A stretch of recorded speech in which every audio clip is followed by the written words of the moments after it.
Ahoj, vítej na mé zahradě. Dneska jsem se tedy rozhodla udělat už něco tady s tou hromadou kompostu, která mi tu zavazí, abych dokončila záhony. A přišla mi pomoct kamarádka, tak jsme se rozhodli, že tady vytvoříme podél bramborového políčka takovou dlouhou nudli. Zase bude to záhon na melouny, které mi vyrostly ze semínek, které jsem si myslela, že teda nic, ale nakonec se podařilo. Takže tady nakládáme, vozíme, já teda teď tady vykládám a kamarádka nakládá, takže to máme dobrou dělbu práce. Je to docela příjemné, dobře se na to dívá, ale jdu jí pomoct a pak vám ukážu, jak je tady záhon celý hotový. Už ho tady pomalu rozhrnu a pak tam nasadím ty melouny. Záhon je založený a už jsme to rozmístili.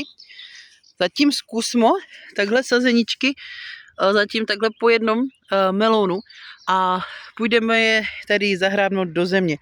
Je jich, to vám řeknu, 2, 4, 6, 8, 10, 12, 14, jestli to říkám dobře, 14. Tak teď je tam dáme do země, ještě trošku upravíme ty spony a jdeme na to. Tak, uděláme jim takovou trošku jamku, ať tam drží voda.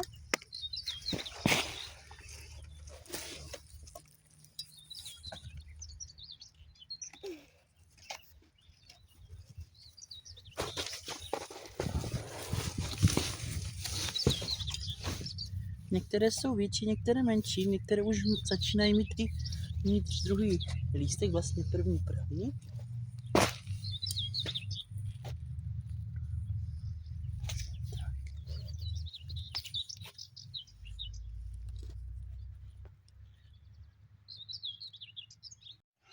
A už zalíváme, tady mám malého pomocníka, který nám ty melouny krásně zaleje. Tak ty porostou, ty budou. A je hotovo. Tak, jsem tady u té nekonečné hromady, která prostě fakt nekončí. Potřebuji ještě tady dodělat zhruba metr záhonu. Ale kvůli tomu metru záhonu musím odházet tady tu kopičku. No to na tom videu vypadá asi malé, ale už to tady házím nějakou dobu. Pořád to posouvám jenom po pozemku tam a dál. Myslela jsem si, že už to bude málo, že to na plachtě půjde přesunout, ale je to fakt těžký.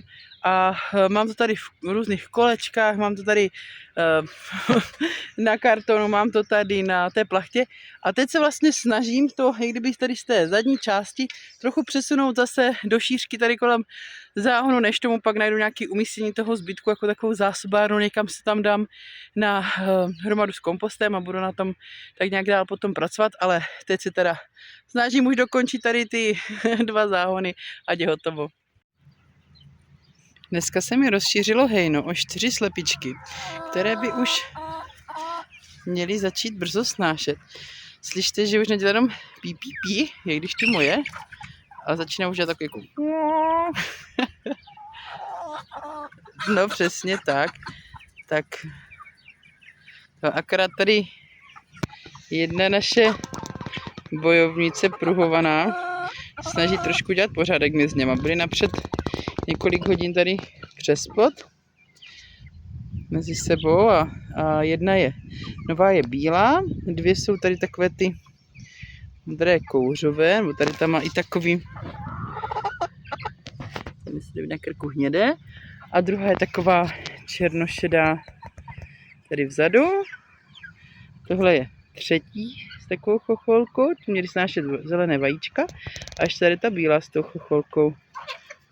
A tady náš mladý kohoutek se na slepičku vyskakuje a zatím to vypadá všechno v pohodě. Povedlo se, máme konečně dokončené všechny záhony. Mrkejte na to. 1, 2, 3, 4, 5, 6, 7, 8, 9. 9 záhonů. Ani jsem jako vůbec nedoufala nebo nevěřila někdy v únoru, že vlastně na konci května to bude vypadat tady tak, jak to vypadá.